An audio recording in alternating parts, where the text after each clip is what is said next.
keluh kesahku berubah menjadi sebuah pemberontakan. Tanpa kita sadari, ada begitu banyak orang Kristen ketika menghadapi masalah, mereka itu memberontak di hadapan Allah. Tapi dia nggak sadar.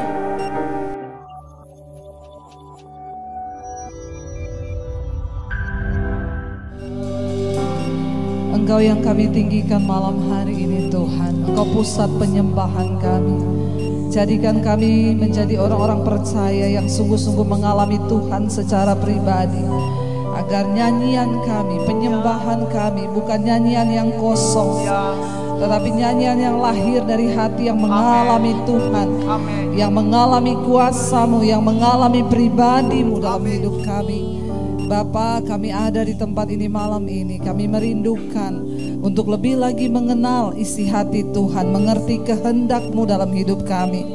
Karena itu berbicara bagi kami Tuhan, sampaikan isi hati-Mu bagi kami. Urapi hamba-Mu yang tidak ada apa-apanya Tuhan, biar kami mengerti setiap maksud Tuhan di hidup kami. Sebab Engkau Tuhan yang berbicara bagi kami umat-Mu, gereja-Mu, anak-anak-Mu. Biar kami menangkap apa yang Tuhan mau bagi kami hari-hari ini. Urapi hamba-Mu yang tidak ada apa-apanya, urapi setiap kami. Di dalam nama Yesus yang percaya Tuhan di tengah kita, memberkati kita. Mari katakan bersama. Amin, amin, amin. Silakan duduk Bapak Ibu yang terkasih, Shalom. Bagaimana kabarnya hari ini?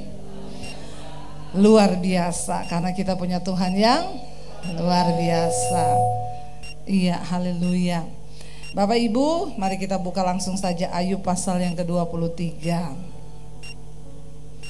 Dulu saya datang di sini masih separuh begini ruangannya ya, luar biasa ya, sekarang sudah besar. Kita doakan gereja ini menjadi alat untuk penuaian jiwa-jiwa. Semakin banyak yang diselamatkan untuk kemuliaan Tuhan. Iya, kita buka bersama Ayub pasal yang ke-23, kita baca mulai ayat yang pertama. Kalau kita lihat judul perikopnya di sana adalah Ayub ingin membela diri di hadapan Allah. Ya, berapa banyak kita ketika menghadapi masalah kita membela diri di hadapan Tuhan.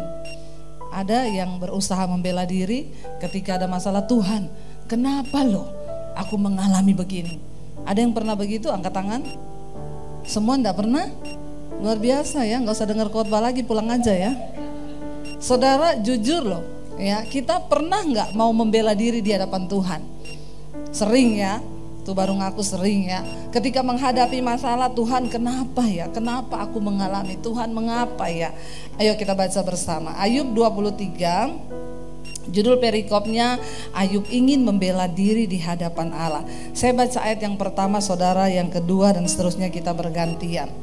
Ayat yang pertama berkata, tetapi Ayub menjawab, 2, tangannya menekan aku sehingga aku mengadu. Ayat yang ketiga, semoga aku tahu mendapatkan dia dan boleh datang ke tempat ia bersemayam. 4, maka akan kupaparkan perkaraku di hadapannya dan kupenuhi mulutku dengan. Bapak Ibu, sampai di situ saja. Kira-kira ketika kita menghadapi masalah, kira-kira Tuhan tahu nggak masalah kita itu? Kira-kira dia mengerti nggak apa yang kita alami?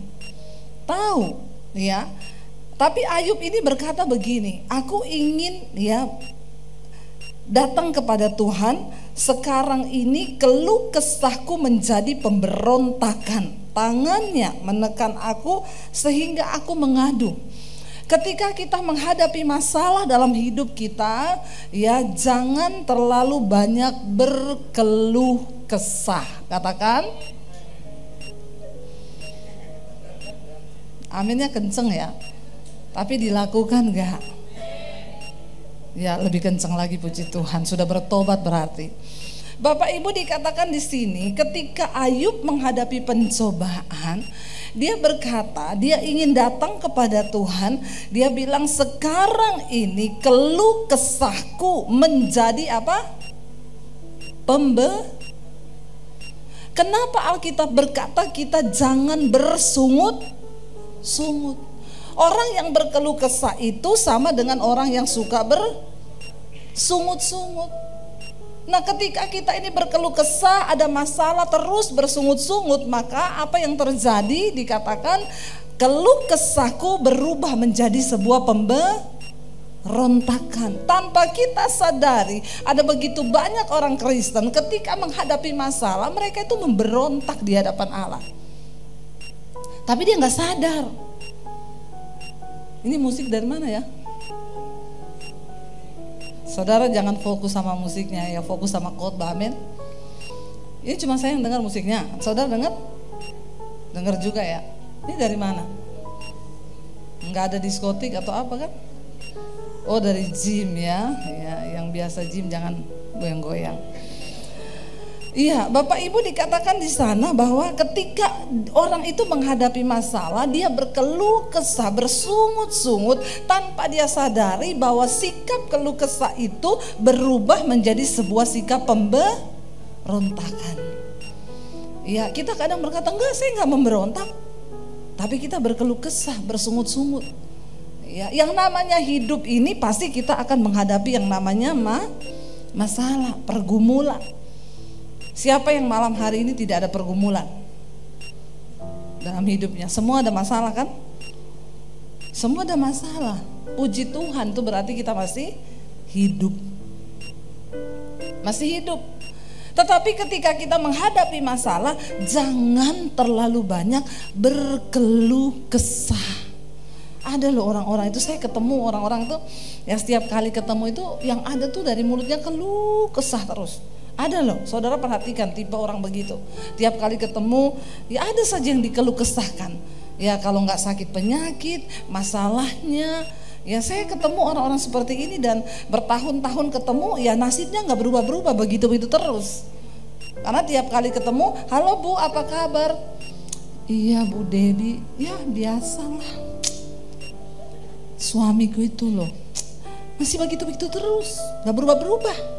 Saya bilang ya iya nggak mungkin berubah, ibu ngomong terus begitu, ibu berkeluh kesah terus begitu. Makanya saya ketemu ibu 10 tahun mendatang pun akan sama omongannya. Kenapa? Ya engkau berkeluh kesah terus tanpa engkau sadari, itu menjadi sebuah pemberontakan di hadapan Tuhan. Cepat atau lambatnya proses kita itu tergantung dari bagaimana engkau berespon.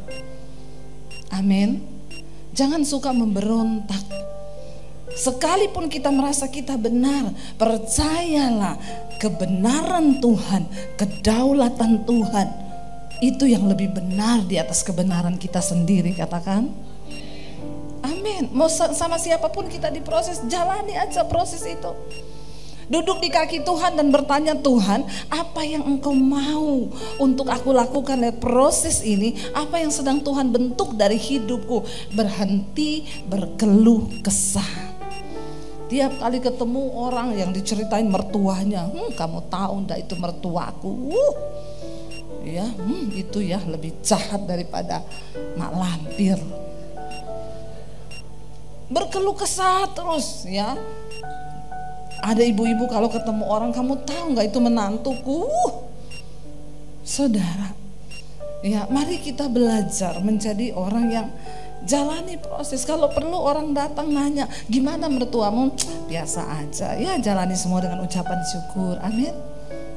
Hari-hari ini kita harus lebih banyak mengeluarkan energi positif. Biar awet muda kayak saya. Masalah buat lo. Kayaknya kok saya bilang gitu semua langsung ketawa ya. Kayaknya mengejek gitu ya. Tapi nggak apa-apa. Iya Bapak Ibu, kenapa? Dunia ini penuh dengan energi negatif. Kita ketemu orang. Anak saya itu tiba-tiba ngomong ke saya berapa waktu yang lalu, Mam, jangan marah loh. Saya tanya, kenapa? Mami ngomong dulu jangan marah. Mami gak akan marah. Loh kamu ngomong dulu kenapa? Ya tapi Mami janji gak akan marah. Loh kalau saudara digituin coba. Terus saya bilang, ya kamu ngomong dulu tergantung masalahnya apa. Kalau bikin Mami marah ya Mami marah. Mami gak mau janji gak marah. Ya tapi Mami janji dulu gak marah. Saya bilang ya enggak bisa, Mami enggak mau janji, kamu ngomong dulu apa. Dia bilang aku mendaftar jadi barista di Starbucks. Boleh toh? Terus saya bilang sama dia, jadi barista gitu kamu cuci piring, nyapu, ngepel. Emang kamu siap gitu? Siap dong. Ya kalau kamu sudah siap ya silakan. Jadi boleh mam, boleh. Ternyata masuk di Starbucks itu juga nggak gampang ya. Saya pikir gampang aja orang mau melamar jadi tukang cuci piring. Jangan ketawa loh saudara ya. Ternyata harus mahasiswa, interviewnya pakai bahasa Inggris. Ya nggak gampang ternyata. Singkat cerita, lihat kemurahan Tuhan lah anak saya bisa masuk. Ya bisa masuk. Lalu kapan itu saya pergi ke sana, saya bilang, "Dek, mami mau ke sana, mami mau lihat kamu kerja." Akhirnya dia bilang, "Ih, mami ini enggak apa-apa, mami tak lihat." Pas saya pergi dia dapat tugas bersihin meja, ngangkat sampah, nyapu, ngambil sampah di lantai. Ya dalam hati itu ya saya sedih, tapi ya suami saya bilang nggak apa-apa, biarin dia belajar. Ya, biar dia belajar kerasnya hidup. Dia cerita, "Mam, aku nih dapat closingan terus sampai jam 12 malam. Kebetulan di mall itu yang dia kerja itu ada live music sampai jam 12. Jadi anak saya jam 1 malam tuh kadang saya nggak bisa tidur. Saya bilang sama suami, coba WA si Karen, dia lagi ngapain, udah tidur apa belum. Jam 1:30 saya WA dia masih foto piring kotor, dia masih cuci piring. Ketawa loh, bukannya sedih. Sedih dong, sedih. Kadang saya tidak tega saudara ya, tapi saya bilang sama suami enggak apa-apa. Ya biar dia belajar kerasnya kehidupan. Orang dulu saya waktu diusir dari rumah jadi Kristen, saya cuci baju, saya nyapu, saya ngepel di tempat kos ya untuk bisa dapat makan. Biar dia merasakan. Lalu saudara singkat cerita, ya beberapa makin kesini saya tanya sama dia, "Dek, kamu betah? Kamu menikmati?" "Iya, aku menikmati." Ya dia mulai cerita teman-temannya, ya dia cerita ada yang gini, ada yang gitu. Tapi tiba-tiba dia cerita kepada saya beberapa waktu yang lalu ketika pulang, dia bilang, "Mam, ternyata tuh ya orang-orang itu banyak kisah ya Mam. Teman-temanku yang kerja itu semua pada kalau lagi makan siang mereka ngobrol. Kata anak saya, temanku yang satu dia kerja karena mamanya sedang sakit dan dia udah gak punya papa, udah meninggal, dan dia harus bayar kuliah sendiri dan dia harus menanggung biaya mamanya yang berobat. Dia curhat kepada anak saya, gaji saya di sini tidak cukup untuk biayai mama saya berobat dan untuk bayar kuliahku." Lalu yang satu cerita, ya mamanya barusan kawin lagi, ya dia selalu dimarahin di rumah kalau dia pulang malam, diolok-olok sama mamanya sendiri. Lalu anak saya cerita kalau yang satu lagi begini. Saya bilang sama anak saya, "Kamu lihat, ternyata di sekelilingmu itu," ya saya bersyukur dia bisa, ya akhirnya yang tadinya kerjaannya, "Mam minta uang ke salon, Mam mau pedicure, manicure, pret." Ya sekarang waktu dia melamar kerja di sana, rambutnya harus disuruh warna hitam lagi, balik kukunya yang disambung-sambung itu dicopot semua. Tapi saya lebih senang melihat anak saya seperti itu. Ya terus dia bilang gini, "Aku kerja 9 jam sampai jam 2 pagi, dibayar berapa ratus ribu." Lalu dia bilang sama saya gini, "Aku baru menyadari ya Mam, aku dulu kalau minta uang mau ngafe ya 250 ribu, 300 ribu, ternyata dapat uang segitu, kerja sampai jam 2 malam, cuci piring, susah ya Mam cari uang." Sekarang dia banyak mikir, kalau mau beli apa-apa mikir, ini aku kerja 9 jam loh, baru bisa dapat sekian. Saudara, ya hidup itu, saya sebagai orang tua mungkin kadang nggak tega, setiap kali mau tidur malam. Tapi sekarang bagus kalau ngajak anak 2 itu ke mall, ya kalau mereka, "Mam beli itu," saya bilang, "Kamu tahu sekarang kakakmu lagi apa? Lagi cuci piring." Terus kamu senang-senang begitu? Ya kamu tahu sekarang dia lagi apa? Jadi ya iya, tapi kenapa dia yang kerja, kita yang jadi sasaran ya? Saudara, ya sebagai orang tua seringkali kita tuh enggak tega. Seperti itulah Tuhan. Sebenarnya seringkali Tuhan tuh melihat kita ketika kita sedang ada dalam pergumulan, ada dalam sebuah masalah. Tuhan itu lihat kita sebagai kasihan juga anakku. Tapi seringkali dia harus rela mengizinkan kita menghadapi semua persoalan di hidup kita, supaya kita punya iman yang terlatih. Saya bisa ngomong sama anak saya, kalau kadang saya bilang sama suami saya udah suruh dia berhenti aja lah. Masa dia kerja sampai jam 2 malam begitu, udah gitu dia ditempatkan di mall yang ada live musiknya lagi sampai jam 12. Ini gini. Tapi kan suami saya bilang, enggak apa-apa biarin aja supaya dia tuh belajar. Saya bisa aja bilang, Dek, besok kamu keluar, tak kasih 1 bulan kamu dapat berapa di situ. Tapi kan kita nggak bisa begitu. Justru orang-orang pada ngomong ke saya, Bu, anak ibu kerja di Starbucks ya, ibu yang paksa. Enggak, orang dia sendiri yang mau.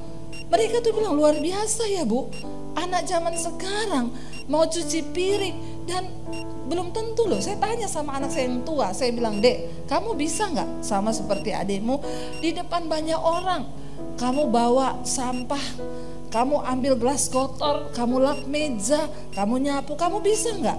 Kakaknya bilang, iya sih, aku kayaknya gak bisa, Mam. Loh, saudara bisa gak? Tapi Tuhan itu, saya tuh dari situ saya dapat satu suara ya, Tuhan tuh bilang aku tuh seperti itu.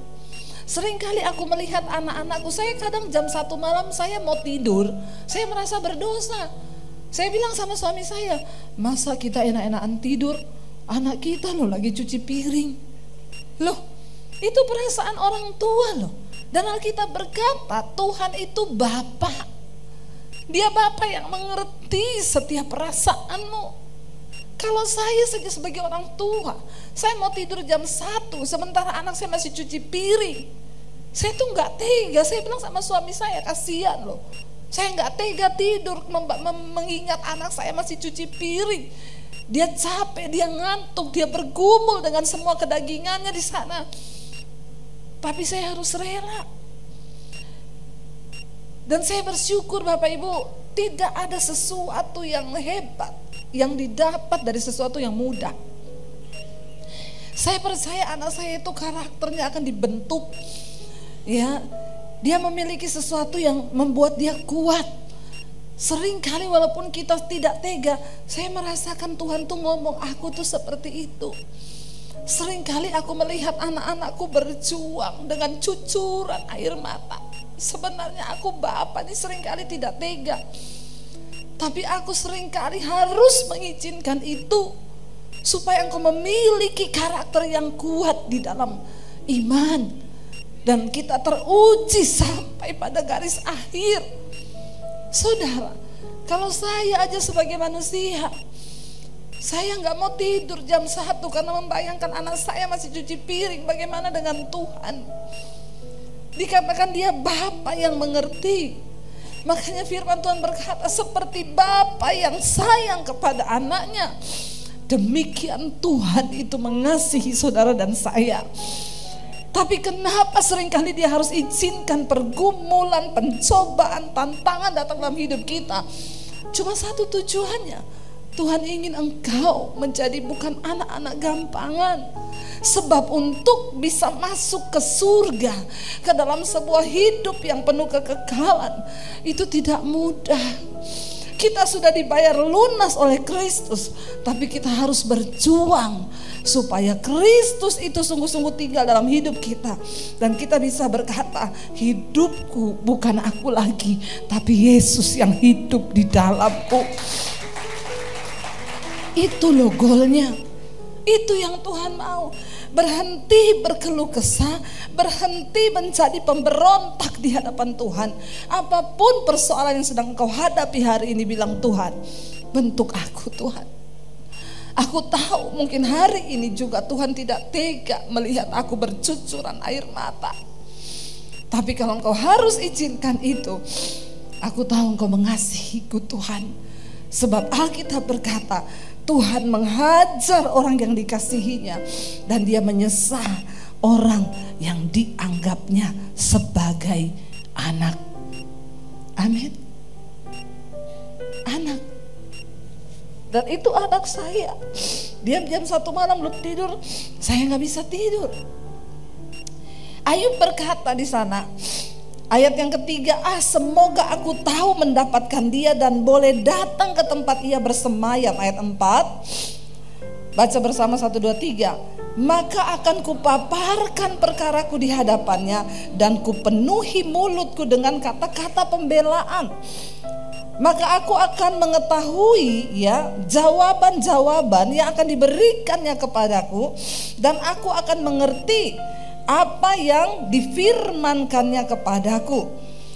Sudikah ia mengadakan perkara dengan aku dalam kemahakuasaannya? Tidak, ia akan menaruh perhatian kepadaku.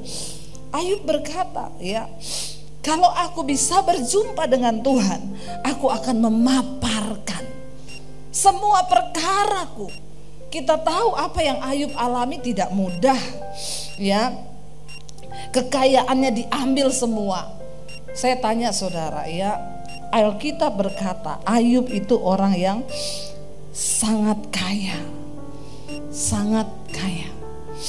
Lalu dia harus diizinkan untuk membuktikan kemurnian imannya.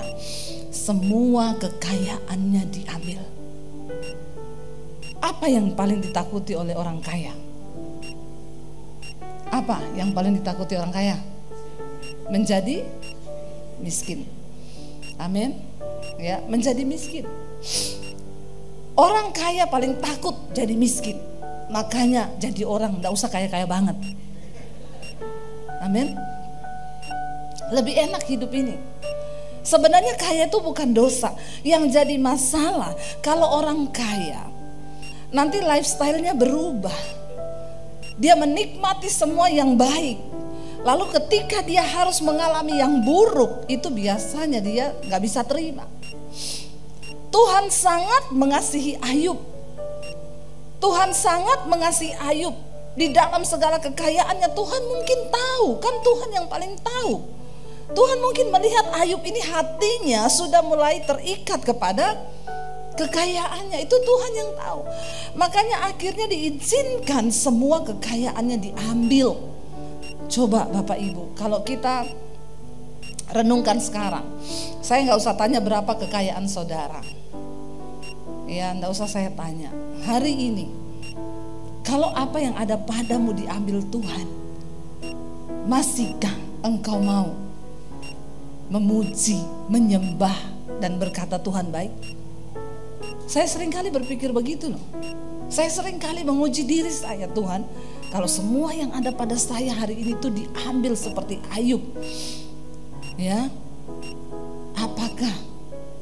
apakah aku ini masih mengasihimu, masih melayanimu dengan setulus hati?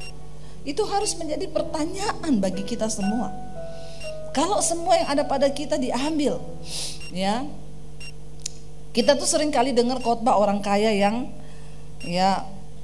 di Alkitab, orang kaya yang bodoh, anak muda yang kaya. Dia datang kepada Yesus bertanya, Tuhan, apa yang harus aku lakukan supaya aku masuk surga? Tuhan bilang, kasihi Tuhan Allahmu dengan segenap hatimu, kasih ayahmu, ibumu, kasih gini. Saya sudah melakukan semua itu.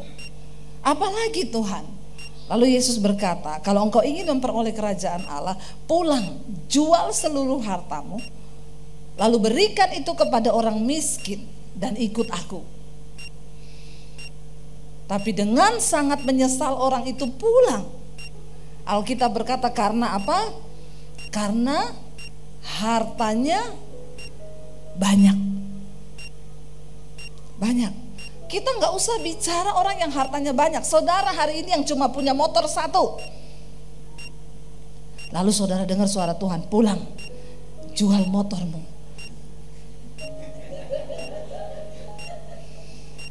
Lalu kasih orang. Pasti saudara tengking, dalam nama Yesus, setan, jangan bicara setan. Langsung itu pasti auto tengking, dalam nama Yesus, setan bicara. Iya Pak, ya. Iya kan, nggak usah bicara. Kadang orang Kristen itu sok kalau ngomong itu loh cerita tentang orang kaya, akhirnya Yesus menyuruh karena hartanya banyak. Nggak usah bilang yang hartanya banyak, yang cuma punya motor 1. Disuruh pulang, jual motormu, kasih sama orang. Halo? Amin apa ini? Ya, berat saudara, berat ya. Nah, kita ini harus mengukur iman kita, saudara. Nilai engkau mengasihi uang itu hati-hati ya. Yesus satu-satunya mensejajarkan dirinya itu dengan mamon. Dia bilang engkau tidak bisa mengabdi pada Allah dan pada mamon. Karena kalau engkau mengabdi pada mencintai salah satunya, engkau akan membenci yang salah satunya. Untuk bisa menjaga kasihmu kepada Tuhan, makanya engkau tuh harus banyak-banyak menabur. Langsung ditengking dalam nama Yesus. Biasa aja mukanya. Bilang amin dong. Aminnya pakai emosi. Begitu dengar menabur nggak ada yang langsung amin. Dengar baik Bapak Ibu, ngeri loh, ngeri. Ya, kalau hati kita sedikit saja melenceng, itu ngeri tanpa kita sadari. Kenapa Yesus mensejajarkan dirinya dengan mamon? Karena hati-hati. Saudara, kalau mau menilai cintamu kepada Tuhan itu masih benar atau tidak, maka bilang Tuhan, beri aku kepekaan untuk aku belajar menabur. Amin. Terutama soal harta. Kedepan ini kita akan mengalami banyak hal-hal yang sulit, ya, karena bukan prediksi ekonomi, bukan. Alkitab berkata di akhir zaman akan datang masa yang sukar. Ya, dan bagaimana untuk kita ini mengalami pemeliharaan Tuhan? Saudara harus banyak menabur. Kurang percaya. Ampunilah mereka yang kurang percaya ini Bapa. Ya, ini hati-hati loh saudara. Orang pelit gak masuk surga loh ya, orang pelit. Bener. Kalau engkau punya tahap menabur itu lebih besar daripada kepentingan dirimu, itu berarti engkau masih mengasihi Tuhan. Ya, contoh ya, saudara berani beli tas 500 juta, maka takaran taburanmu harus 1 M. Tengking lagi dalam nama Yesus. Maaf loh ya, banyak orang tuh gaya di luar pakai brand, pakai yang mahal-mahal. Sorry, Tuhan tidak menilai hidupmu, nilaimu dari apa yang kau pakai, tapi dari jumlah taburan ketika Tuhan itu menggerakkan engkau. Saya ini mau bersaksi. Kenapa ini beloknya ke menabur ya? Saya tuh tidak bermaksud mengkhotbah soal menabur loh malam ini. Tapi Tuhan tahu mungkin banyak yang pelit di sini. Makanya harus dikhotbahi. Loh bener loh saudara, saya tuh nggak pernah ini, saya ikuti aja apa yang Tuhan mau. Alurnya mau kemana dia bawa ya sudah, berarti itu maunya Roh Kudus. Amin. Ya, bertobat ya, bilang kanan kirimu, bertobat pelit. Ya. Saudara percaya yang punya dunia ini Tuhan? Saudara percaya yang punya uang ini Tuhan? Kalau dia yang pegang kendali kan, bagi dia memberkati kita itu mudah nggak? Mudah, tapi dia mencari orang yang bisa dijadikan bendahara. Saya berdoa saudara bukan hanya menjadi orang yang diberkati Tuhan, tapi saudara menjadi bendahara-bendaharanya Tuhan.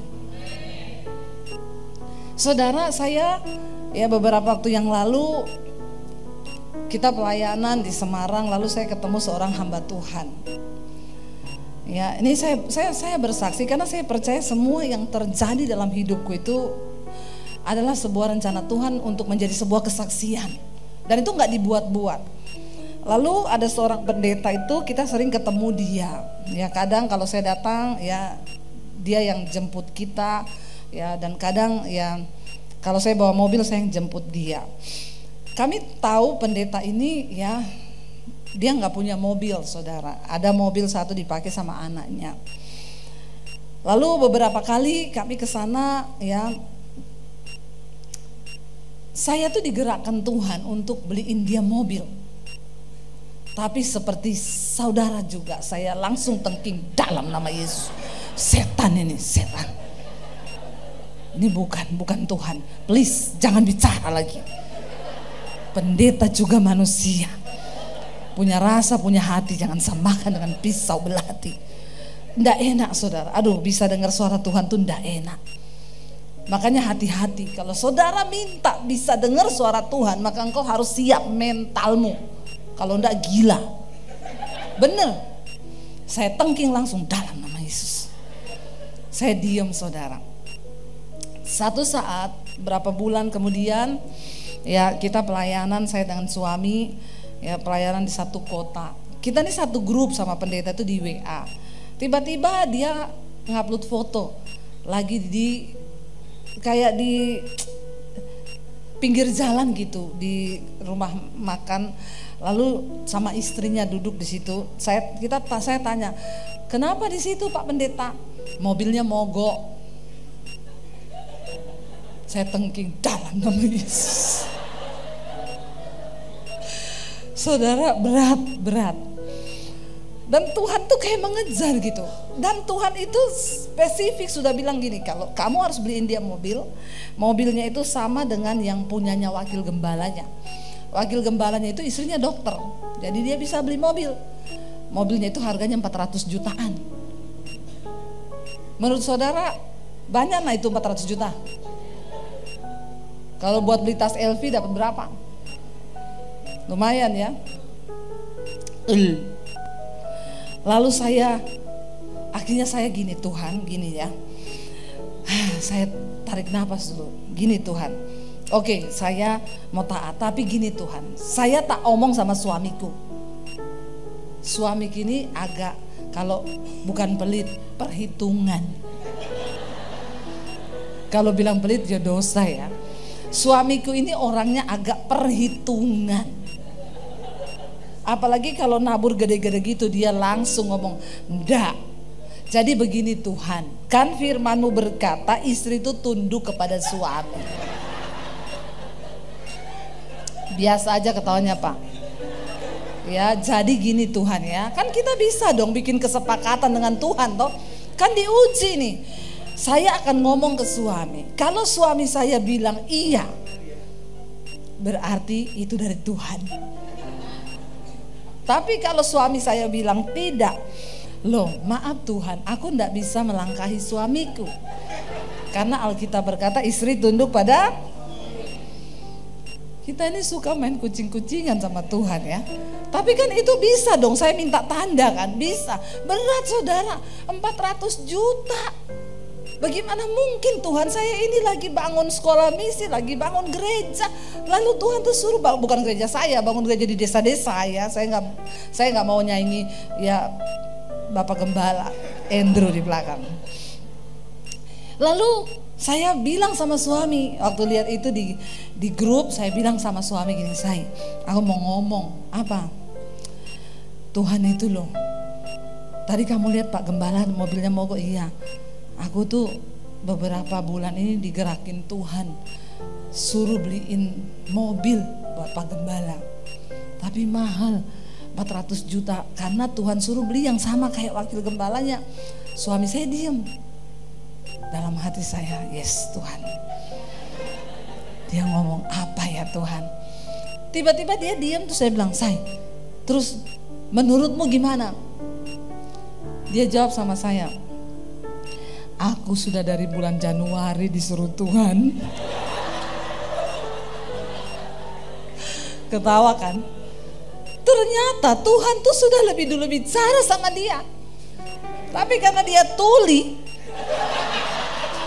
dia pura-pura gak mau denger. Dari bulan Januari loh saudara. Ya. Dan saya bilang ya ampun Tuhan, jadi iya aku udah dari bulan Januari suara itu tapi tak tengking terus. Lah sekarang Tuhan bicara sama kamu, ya berarti ini nggak boleh tidak, saudara. Ya, aduh saya tuh. Tapi akhirnya kami sepakat, ya udah kita sepakat beliin ya. Sepakat 400 juta kita keluarin buat beliin dia mobil.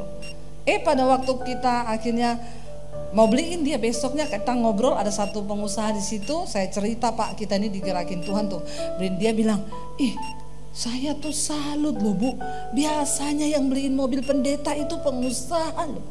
Baru kali ini ada pendeta beliin mobil pendeta loh. Loh, kalau Tuhan yang suruh. Maaf ya, yang pengusaha harusnya malu mendengar kesaksian saya ini. Maaf, malulah kau, malu. Loh benar saudara. Akhirnya saya bilang, dia bilang, beneran Bu, saya kaget loh. Saya baru kali ini dengar ada pendeta mau beliin pendeta mobil. Saya bilang, Pak, saya enggak sekaya Bapak loh, tapi Tuhan suruh saya dan saya mau jadi bendaharanya Tuhan. Akhirnya dia bilang, ya udah Bu, kita paruan aja ya. Tapi kan Tuhan itu melihat sikap hati kan. Ketika saya oke, kita sepakat 425 juta kita keluar buat beli mobil itu. Tuhan kirim orang lain. Tuhan bilang, aku cuma mau lihat hatimu. Kamu gak usah keluarin 425 juta nih, tak kirim orang separuhan. Aduh saudara, ya makin kesini tuh saya melihat kok taburannya itu makin Tuhan minta tuh gede gitu loh. Tapi saya belajar, saya sadari hidup ini apa sih arti hidup kita. Saudara lihat Ayub berkata begini, kita lanjut aja ya sebelum waktunya habis. Ayat 10 berkata di sana, kita lihat bersama. Ayat yang ke-10 Ayub 23, firman Tuhan berkata di sana apa? Karena Ia tahu jalan hidupku, seandainya Ia menguji aku akan timbul seperti emas. Katakan amin. Pastikan engkau tahu bahwa Tuhan tuh tahu jalan hidupmu. Semua yang di hidup kita ini terbuka di hadapan Tuhan, tidak ada satupun yang tersembunyi. Waktu kita berjalan bersama Tuhan, saudara, saya tuh bersyukur loh. Waktu akhirnya kami rela, kami bikin kejutan, saya telepon langsung dealer mobilnya, tolong kirim mobil ini kita bayar saudara. Saya bersuka cita, ya wow, bisa menjadi mujizat bagi orang lain. Karena saya pernah rasa dikasih mobil sama orang, saya pernah rasa, tapi apa yang saya lakukan tuh belum ada apa-apanya. Dulu teman saya di Solo, pendeta, yang ngasih dia mobil jemaatnya, dan yang lebih luar biasa, jemaatnya itu enggak punya mobil, naik motor. Dia kreditin mobil untuk pendetanya buat pelayanan. Itu lebih hebat lagi. Saya nggak ada apa-apanya, saya masih bisa beli karena ada berkat. Tapi ini saudara, dia nggak punya mobil. Saya sih belum bisa seperti itu. Memang semua sesuai dengan kapasitas iman masing-masing. Ketika saya diuji, saya bilang, Tuhan, Engkau tahu jalan hidupku, dan ketika Engkau menguji aku keluar seperti emas. Artinya apa saudara? Tuhan itu gak pernah membiarkan kau dicobai melampaui batas kekuatanmu. Tapi untuk menjadi sesuatu saya tuh bergumul tuh di dalam hati. Waktu saya bergumul sendiri menahan suara itu, Tuhan tuh ngomong gini, kamu itu kan bendaharaku ya. Kalau kamu punya bendahara, orang yang jadi bendahara, terus kamu perintahin dia, kamu tolong beliin mobil buat perusahaan saya ya sekian. Terus bendaharamu bilang gini, nggak mau, sayang amat nih, masa uang segitu buat beli mobil. Kira-kira saudara pecat nggak dia? Ini kok saya suruh dia nggak mau ya, uang saya. Kenapa saya suruh kamu tahan itu? Saudara, saya itu dapat bayangan tuh seperti itu. Tuhan bilang, ya kalau kamu tuh mau jadi benda taat, saya lakukan itu. Saudara tahu apakah saya berkekurangan? Enggak. Tuhan semakin melipat gandakan berkat, dan saya mau terus menjadi bendaharanya Tuhan. Saya sampai hari ini bersaksi depan saudara, saya beli tas 50 juta enggak berani, 30 juta enggak berani. Enggak berani. Kalaupun saya pakai yang mahal tuh karena dikasih orang. Tapi buat saya beli begitu, saya enggak berani. Karena saya pikir uang segitu berarti buat bangun satu pastori di desa itu sudah jadi. Tapi ukur cintamu kepada Tuhan itu sejauh mana. Dan satu-satunya membuktikan cinta kita kepada Tuhan itu adalah bagaimana engkau bersikap terhadap mamon. Mungkin Tuhan tahu Ayub ini dia kaya, dia diberkati, punya ternak banyak. Dalam waktu semalam habis semua kekayaannya. Dia mengalami kebakaran, ternaknya habis, hartanya habis. Dia tinggal sebatang kara, bahkan anak-anaknya mati. Tapi apa yang Ayub bilang? Dia bilang, terpujilah Tuhan, Engkau yang memberi, Engkau yang mengambil. Sampai di titik ini Ayub masih bisa menang. Karena ternyata harta tidak masuk dalam hatinya. Tapi ketika akhirnya dia dicobai dengan tubuh sakit penyakit, di situ dia tidak tahan, saudara. Dia mulai membuat pembelaan di hadapan Tuhan. Dia mulai berkeluh kesah. Kalau saudara baca di pasal-pasal, ada Ayub pun menyalahkan Tuhan. Ya, bahkan di Ayub 35, coba kita lihat bersama Ayub 35 di sana, ya. Ayub itu bersungut-sungut. Lalu sahabatnya Elihu, di sana dikatakan ayat yang pertama Ayub 35, maka berkatalah Elihu, ya, inikah yang kau anggap adil dan yang kau sebut kebenaranku di hadapan Allah. Dia menegur Ayub.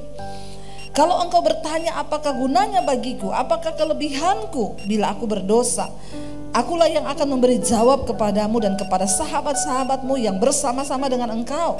Arahkanlah pandanganmu ke langit dan lihatlah, perhatikanlah awan-awan yang lebih tinggi daripadamu. Jika engkau berbuat dosa, apa yang akan kau lakukan terhadap Tuhan, terhadap Dia? Kalau pelanggaranmu banyak, apa yang kau buat terhadap Dia? Ayub sempat berkata, sia-sia aku menjaga hidupku dalam kekudusan. Sia-sia aku ini bayar perpuluhan, aku bayar buah sulung, aku ini bayar gaji buruh tidak pernah terlambat, aku tidak bersinah, aku tidak meniduri pegawaiku. Ayub bilang, aku mempersembahkan korban tempat waktunya, korban sembelihan, korban bakaran, tidak ada satu pun yang kulewatkan. Tapi apa yang Tuhan buat kepadaku? Aku mengalami pencobaan yang begitu berat. Lalu Elihu datang dan Tuhan berbicara lewat Elihu kepada Ayub.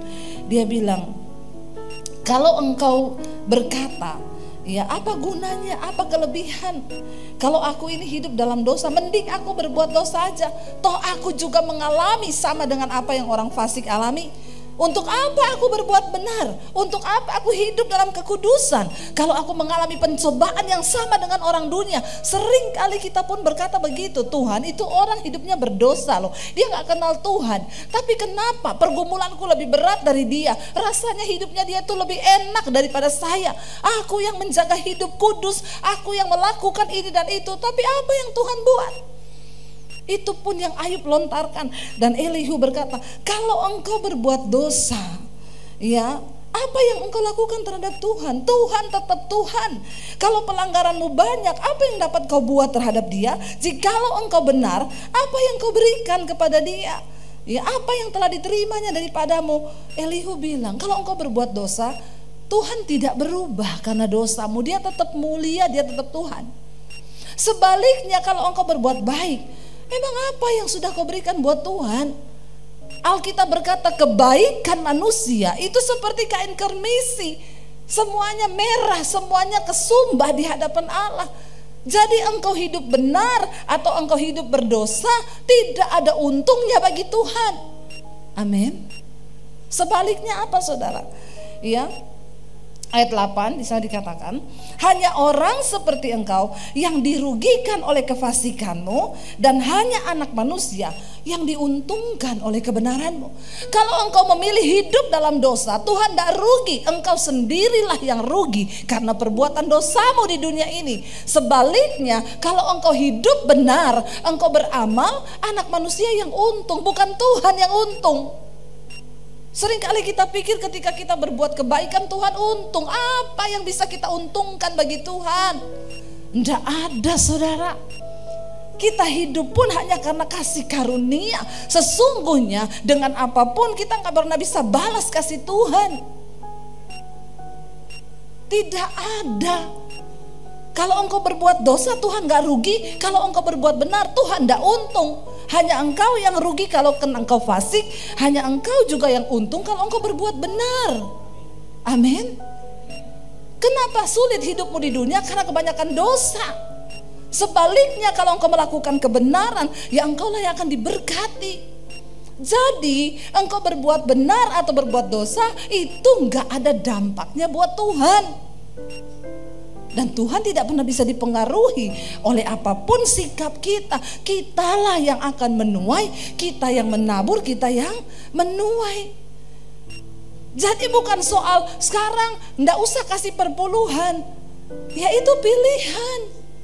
Kalau engkau mau menabur, engkau yang akan diberkati. Orang tanya sama saya, Bu, berarti sekarang ndak usah kasih perpuluhan? Ya jadilah sesuai imanmu. Kekristenan bukan soal ini boleh, itu tidak boleh. Kenapa kita disuruh latih perpuluhan itu? Supaya tidak semua kau makan. Cuma 10% engkau dilatih saja mengembalikan yang menjadi miliknya Tuhan. Tapi kalau engkau kasih 20 ya puji Tuhan, haleluya. 50 ya jadilah sesuai imanmu. Jadi bukan soal boleh atau tidak. Jangan saudara pikir ketika engkau kasih perpuluhan, ya yang untung siapa? Saudara, Tuhan melihat hatimu. Kalau engkau rajin berbuat kebaikan, engkaulah yang akan menuai. Kalau engkau berbuat dosa, engkau juga yang akan menuai. Hidupmu sulit di dunia ini. Jadi itu tidak ada hubungannya dengan Tuhan. Engkau berbuat baik, bukan Tuhan untung. Engkau berbuat dosa, bukan Tuhan rugi. Mari kita mengerti maksud Tuhan di dalam setiap persoalan di hidup kita. Ya, biarlah kita juga mau berkata seperti Ayub berkata. Kita mau bilang di hadapan Tuhan seperti Ayub bilang, Engkau tahu jalan hidupku. Dan kalau Engkau menguji aku pasti akan keluar seperti emas yang dimurnikan. Emas dimurnikan tuh ndak enak. Kenapa Ayub bilang emas yang dimurnikan? Emas itu kalau dimurnikan dia dimasukin dalam dapur api. Makin tinggi pemanasannya, semakin murni emas itu. Amin Bapak Ibu. Mari kita menyadari ketika engkau lagi diproses Tuhan, jangan berbantah, jangan berkeluh kesah, ndak usah membela diri di hadapan Tuhan. Aku mau bela perkaraku. Bagaimana kebenaran kita di hadapan Tuhan? Tuh kita ini ndak ada yang benar, Tuhanlah yang benar. Kalau kita diuji hari ini, itu pasti karena Tuhan punya rencana atas hidup kita. Tidak ada satupun orang yang bisa masuk dalam kerajaan sorga tanpa melalui ujian dan tempaan. Tapi ingat, seperti saya melihat anak saya, demikianlah mata Tuhan melihat engkau. Allah menguji orang benar. Dan Tuhan tidak meninggalkan dia, kata firman Tuhan. Sampai akhirnya golnya Ayub. Apa tujuan Tuhan dari semua ujian yang dia alami? Tuhan kembalikan berlipat kali ganda. Hartanya dikembalikan berlipat kali ganda. Anak-anaknya dikembalikan. Dia melahirkan anak-anak yang lebih cakep daripada yang sebelumnya. Sampai Ayub berkata begini, dulu cuma dari kata orang aku mendengar tentang Tuhan. Tapi sekarang mataku sendiri yang melihat Tuhan berperkara atas hidupku. Jadi sesungguhnya selama ini Ayub diberkati. Ayub sudah mengalami banyak berkat. Dia melakukan kewajiban keagamaannya, bukan didasari dari pengenalan pribadinya dengan Tuhan. Makanya Tuhan harus mengizinkan dia mengalami pemurnian supaya dia mengalami Tuhan secara pribadi. Bapak Ibu, milikilah pengalaman pribadi bersama dengan Tuhan. Jadikan setiap momen dari pergumulan hidupmu, tekananmu itu menjadi sebuah kesempatan untuk engkau lebih mengenal siapa Tuhanmu. Supaya bukan dari kata orang saja, tapi sekarang mataku sendiri yang melihat dia. Saya berdoa supaya setiap kita malam ini memiliki pengalaman pribadi bersama dengan Tuhan. Supaya satu saat ketika dia datang, saudara, dia temui ada iman di dalam hidupmu. Waktu Yesus datang kembali kedua, dia bilang gini, ketika aku datang kembali ke dunia ini, apakah ada iman yang aku dapati? Semua akan diuji, dan Alkitab bilang banyak yang akan murtad. Orang-orang yang murtad adalah mereka yang tidak pernah mengalami Tuhan secara pribadi. Karena itu saya berdoa, saya undang para imam musik maju ke depan, biar kita semua memiliki pengalaman pribadi dengan Tuhan. Biar kita mau berkata, Tuhan uji kami Tuhan, sekalipun berat, kami percaya bahwa Tuhan tidak pernah meninggalkan orang-orang yang sungguh-sungguh berseru kepada Tuhan. Kami mau sungguh-sungguh percaya bahwa setiap proses yang Tuhan izinkan terjadi di hidup kami, itu akan membawa kebaikan di dalam hidup kami. Tuhan, Engkau Tuhan yang turut bekerja dalam segala perkara untuk mendatangkan kebaikan di hidup kami.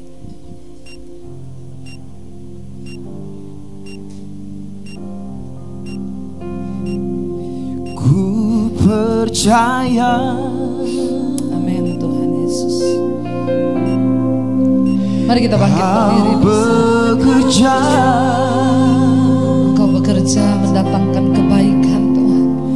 Mendatangkan kebaikan di hidupku.